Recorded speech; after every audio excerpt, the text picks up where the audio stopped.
Assalamu alaikum, урматтуу кыргыз элим, кыргызстандыктар, мекендештер, мекенчилдер.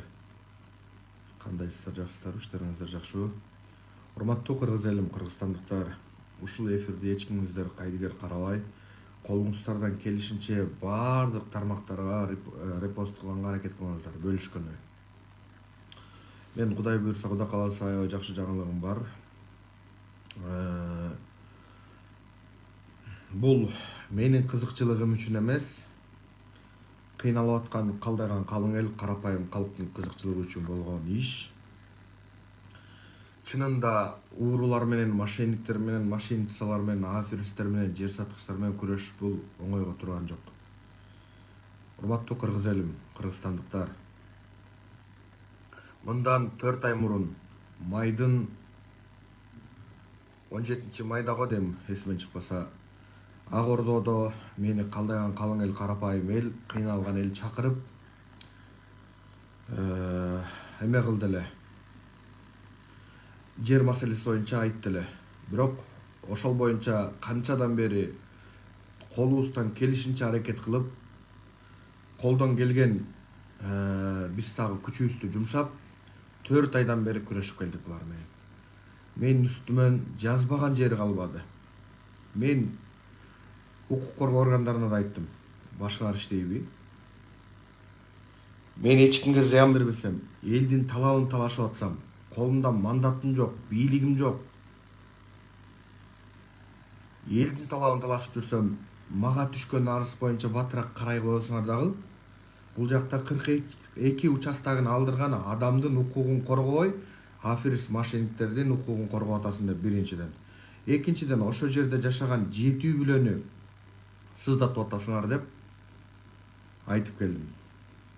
Бирок бунун иштин жыйынтыгы жок эмес. Ар дайым, урматтуу элим, урматтуу кыргызстандыктар, биз эмне иш жасап атсак, баардыгын факты менен, далил менен айтып, результатын кылып атабыз, жыйынтыгын. Өзүңүздөр билгендей эле, мурда бирөөдү коюп кетти эле, башка улутта бирөө, Петровкада болгон. Аны 7 жылга соттотуп, 2 миллион ущерб алып бердик. Жанагыл бир чиновник мамлекетти басып алыптыр да. Аны дагы ошол сотто 5 жыл соттошуп чече албай жүргөн экен. Аны дагы жардам берип, мамлекеттин мэриянын жерине кызыкчылыгына чечип, эме кылып ошол жардам бердик чечтиргенгечи. Жана эң кызыгы, Тамара Молдобаева, Аким Маликов деген гражданский брак, 2 жүздүү акымактар элди эзип бүткөн. Кече саат 12 менен 2-нин арасында Ак Ордого бармак булар. Барып, жолду жабабыз, мындай ажаташ кылабыз дегенде, мындай деген. Мен булар менен күрөшүп, булар бекзатты каматабыз, $2000 берсек дагы 2 күнгө дагы жаптыралы деген убакыттары болушту. Колдорунан келген аракетти жасады. Бирок бул бир көчөдө жүргөн блогер деп мени теңсинбей койду эле. Бирок Кудайга 1000 мерте шүгүр, Аллахка. Элдин алдында мен жүзүм ак. Тамара Молдобаева кече камакка алынды. Оор беренелер мен. Кичинекей эмес, оор беренелер мен. Бул боюнча мен чындыгында элдин үнүн угуп, элдин ичиндеги нерсени аткарып, ушу элдин ушу жазган арыздары биздин ажообуз болгон президентибиз Садыр Нуркожоевичке терең ыраазычылык билдирем. Жана ошондой эле МВД министри Улан Ниязбековго жана Сокулук районунун начальниги Уран Байкеге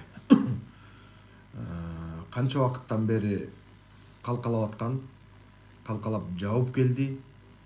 Канча убакыттан бери ошол мошенник, мошенницалардын талабын талашып келген прокуратурада адамдар да болду. Бирок факт далил турат, экспертиза полный бүттүгү чыкты, күнөөлүү деп алар табылышты. Азыркы убакытта күйөөсү болуп жүргөн жанагыл канча адамды какшатып, аял көрсө эле кучактап калган бир акмак Маликов Аким деген бар. Бывший милиция болгон экен. Ал дагы адвокатуралык лицензиясы алынат, сөзсүз түрдө жоопкерчиликке тартылат.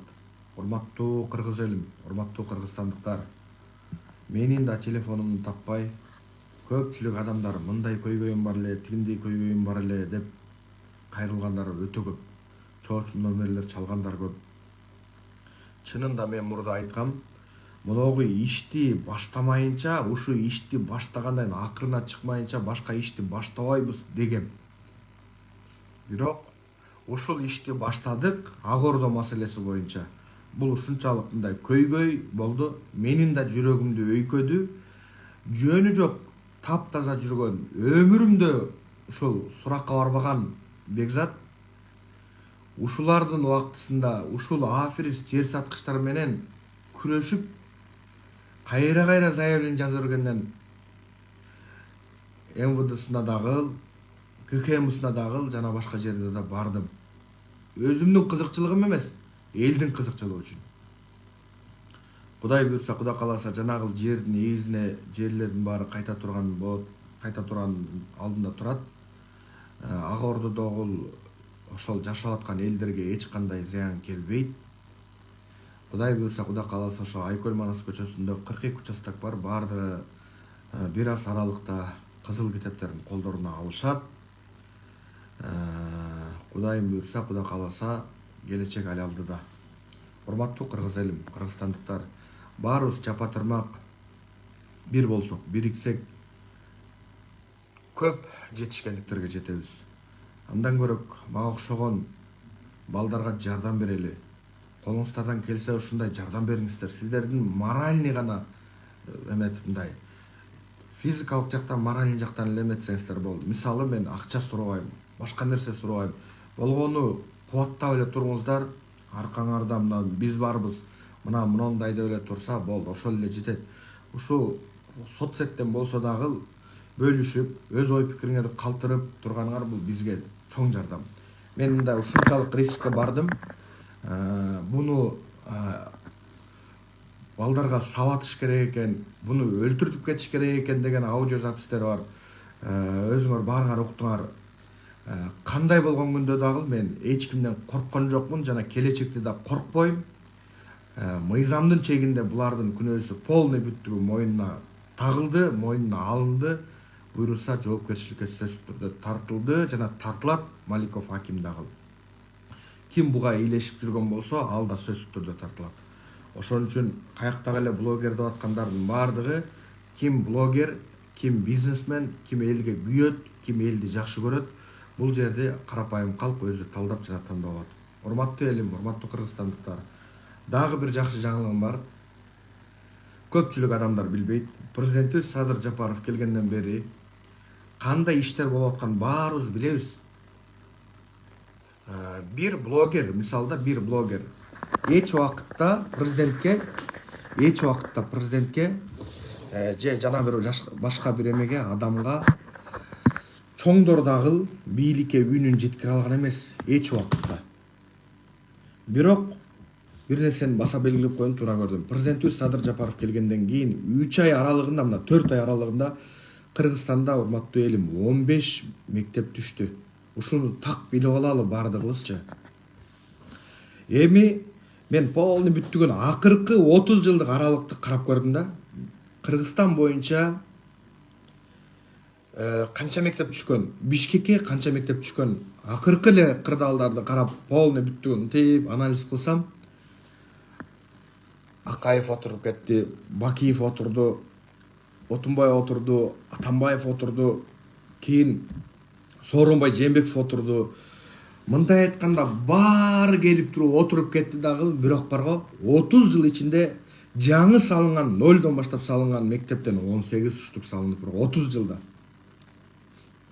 Биздин президентибиз 30 жылда 18 мектеп салган сөрөйлөргө караганда 3 айдын ичинде 15 мектеп, 2 бала бакча салып берди. Бул чындык. Тем более салынганда дагы жана сарайга окшоп эле жепирейтип эле салып койбой, европейский стилде чек-чейтип салынды, урматтуу элим. Ушулардын баарын көрүп туруп көрмөкчү болсок, бизге мындай туура эмес болуп калат да, бул нанкөрлүк болуп калат. Садыр Жапаровдун кандай иштеп атканын баарын көрүп турабыз айдан ачыкчы. Ошого урматтуу кыргыз элим, жанагы митинг кылабыз, МПО, ЛГБТ жана эски саясатчылар, эски бөрүлөр, эски карышкырлардын талабын талашпай, алардын акчасына алданып жанагы блогер чалыштар жөнү жок соттолуп кетип атат. Ошолорго алданбай, мамлекетибиз үчүн, мамлекетибиздин өнүгүп өсүш үчүн ушу президентибиз Садыр Жапаров менен Камчыбек Кыдыршаевди колдойлу. Мен жүзүм жарык чындыгында. Мен чечтирттим. Дагы чечтиртебиз буюрсачы. Көп иштерди жасайбыз.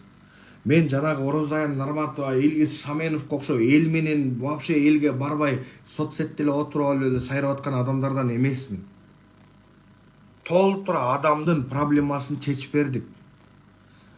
Өмүр бою соттолуп кеткен адамдарга, мыйзамсыз соттолуп кеткен, кыршалары болгондуктан, анын тууганы депутат, анын тууганы сот болгон үчүн соттолуп кеткен, 1 сом жою соттолуп кеткен адамдарга жардам, колубуздан келишинче жардам бердик. Мен баардыгын эми негизи коомчулукка чыгара бербейм да, чыга турган нерсе бар, чыкпай турган нерсе бар да. Анан кийин азыркы убакытта пропаганда кылып, жанагы бирин экин азы сөрөйлөр бар. Кемпирабад кетип калды эле, Кемпирабад кетип калды деп атат. Мына могу бакылдап жүргөн, сайрап жүргөн Сагызган өзү айтып атат. Кемпирабад маселеси боюнча 19-жылы 4-айда айтып атат. Жыйында отурат, ошонун жанында Ураймов Мирлан отурат, жанагы Адаханын троллу. Кемпирабадка эч ким басып бара албайт, анткени мамлекетте башчы жок болсо деп Сооронбай Жээнбековдун убагында айтып атат. Лодка менен жана эмелер менен келип алып кетип калган бул чындык. Эч ким ал жерге барып балык уула албайт, ал жерге барып эч ким сууга түшө албайт деп атат. Кече Кемпирабадка барганда менде 70-жылкы документ бар дейт. Ошо документ эмне 70-жылкы документ болсо, 70-жылдан бери, 50 жылдан бери, 52 жылдан бери эмне катып жүрдүң анда? Мындай факты да бул. Анан кийин Өзбекстанга жер берип салды, антип салды, мынтип салды деген баардык урматтуу элим, урматтуу кыргызстандыктар жалган. Чындыгында 65-жылы баарыбыз бир республика болуп тургандан кийин, бир аймак, бир өлкө болуп тургандан кийин ошондой чечим кабыл алынган.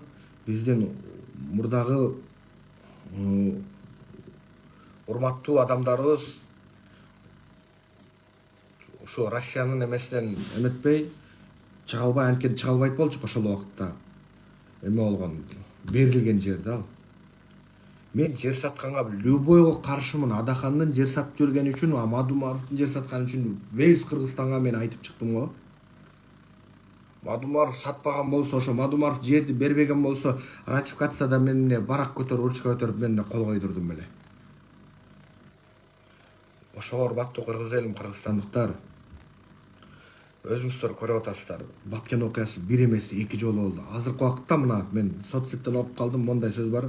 Урматтуу кыргыз элим, кайдыгер карабай комментарий жазып туруңуздар. Жанагы мерде окуп атам. Номерин керек, жардам сурайм, ак ордодомун деп атат. Ошолор личкага жазыңыздар. Ушул эфирде кайдыгер карабай бөлүшүп туруңуздар. Урматтуу кыргыз элим, кыргызстандыктар, баарыңардан суранам. Алданып кетпейли, алданбайлы. Мынчалык деңгээлде, мынчалык иштерди эч бир президент жасаган эмес. Баткен окуясы бир эмес 2 жолу болду. Соцсеттен бир эмени окуп калдым. Тажикстан эң туура кылып атат. Бул 2 адамды Садыр Жапаров менен Ташиевди айтып атат. Ушу Баткен окуясы жоготот окшойт деп атат да. Мына чыккынчыларчы, тажиктер молодец деп ошол жерде комментарийде, ошол бир эмеде группа ачып алып, булардын группалары толтура, аудио запистери бар, буюрса чыгарабыз. Группа ачып алып, ошондой бир туура эмес маалыматтарды таратып атат. Укук коргоо органдары ошолордун полный бүттүнө негизи чара көрсө негизи жакшы болмок да. Мындай чыккынчылардын баардыгы жоопкерчиликке тартылыш керек мыйзам чегиндечи. Же айып пул салынабы, же башка болобу. Бул келген Садыр Жапаров менен Камчыбек Ташиев Кыргызстанга келгенде жөн эле келип эме кылган жок, толтура иштер жасап атат. Толтура. Баткен окуясы 2 жолу болбогондо, урматтуу кыргыз элим, кыргызстандыктар, ушуну билип алыңыздар. Баткенге $250 миллион акча кетти азыркы убакытта. Мурунку менен кийинкини эсептегенде чыгымдар. Ошол $250 миллион корго президентибиз Садыр Жапаров Бизде канча эме болсо, район болсо, канча айыл болсо, ошонун жарымынан көбүнө мектеп түшүп калмак, бала бакча түшүп калмак, ФАП жана башка элдин муктаждыктары түшүп калмак. Урматтуу кыргыз элим, дагы бир нерсени баса белгилеп айтып коеюн, эсимен чыгып кетпесин, эстеп аткан кезде. Жанагы эме тиги бу дебейм, бирок Арсланбек Малиев деген ушу депутатты кайсы адамдар шайлап алып келип койгондо мен өлкүм келет да. Бир Курани Каримге асылат, бир динге асылат. Кече мына даватчыларды таблигый жамаат деп коет, буну дава деген бул чакыруу жана жакшылык, жамандыктан жакшылыкка кайтаруу деген эме да, бул сөз да. Анан ошо даватчыларды, мисалы дават кылып аткан адамдарды жабылыш керек деп атат. Бул буга окшогон дөйдөөйдү парламенттен көткө бир теп туруп эле чыгарыш керек да. Чынындачы. Номерди комментарийге жазбай, номериңиздерди менин WhatsApp'ымдагы мессенджериме жазсаңыздар, ошол жактан жооп берем. Мына Арсланбек Малиев кече мына таблигый жамаатка асылып кетти. Бул өтө пастык. Дават болгон үчүн, Куран окулган үчүн мамлекетибизде тынччылык болуп атат. Адамдын эки гана карызы бар. Биринчиси кыла турган бул кызмат. Куран кызматы, экинчиси курбан кызматы деп айтылат. Бул Куран кызматы, адам баласы Куран окуш керек ар дайым. Куран окулган жерде согуш болбойт. Экинчиси курбан деген коет. Курман айтта курмандык чалуу. Бул Ибрахим алейхиссаламдан баштап келген эме, Аллах Тааладан түшүрүлгөн эме. Негизи ага көп токтолбойн. Адан кийин кече бир Жеңиш деген депутатыбыз малдарга паспорт эметиш керек деп мурда Акылбек Жапаров айтса, кечегисинде эме деп атат, ушу налог алыш керек депчи. Бул туура эмес, таптакыр туура эмес. Бирок урматтуу элим, ачуу калтырып айка бияка кетпеңиздер. Президентибиз отурган адам аябай эме мындай түшүнүктүү, элдин эмесинен арасынан чыккан адам, баарын билет. Чынында бул депутаттар мал алып берип койгон жок. Депутаттар кредит ала албай ошол жерде какшап, ошол жерде карапайым калып турган кезде ошонун проблемасын чечип берип койгон эмес. Булардын малыңа салык киргизем, үйүңө салык киргизем, бунуңа салык киргизем деген бул вообще карамандай каршымын бугачы. Анткени элдин эсебин эч ким жебеш керек. Президентибиз дагы позициясы, президентибиз дагы кадамдары кандай экенин баарын билебиз. Колунан келишинче мамлекетке ушунчалык жан түрөп иштеп атат. Президенттин жанында жүргөн, жакын жүргөн адамдардын баары билет. 2-3 саат гана уктап калган убакытта чек ара маселесин чечейин. Мынакей Тажикстан менен буюрса чек ара жакын арада чечилет. Өзбекстан менен да чечилет. Ошондо биздин эч чек ара көйгөйүбүз калбайт. Жана толтура Кыргызстанда иштер болот. Жана болуп атат.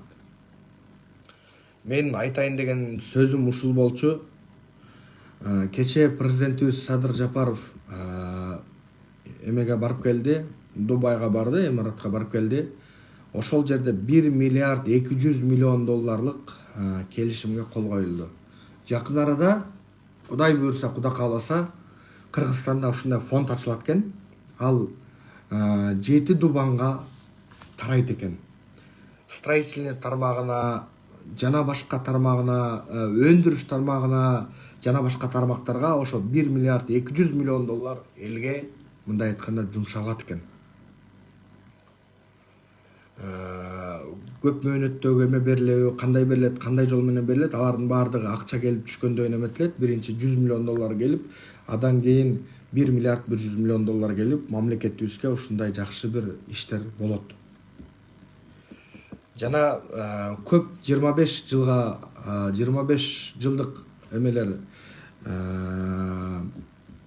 үйлөр берилет. Кудай буйрса, мына бир аз аралыкта алдагы ошо эметилип атат. Ошол ишке ашкандан кийин үйлөр салынып, канча үй экенин билбейм, бирок миң деген үйлөр салынат экен. Ошол үйлөр салынгандан кийин мамлекетибизде ким кызматкер болобу, жаран болобу, алардын баары алганга мүмкүнчүлүк түзүлөт.